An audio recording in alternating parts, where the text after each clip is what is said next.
Just got done wiring up the printer, got the spool on, got all the steppers on.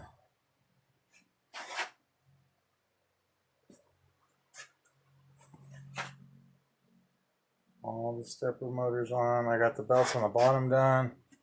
I ran out of belts, so well, that's the end of that for the day. So I got about 30 feet of belt I need to order, and then an extension cable for this to the board, and then the board is on back order.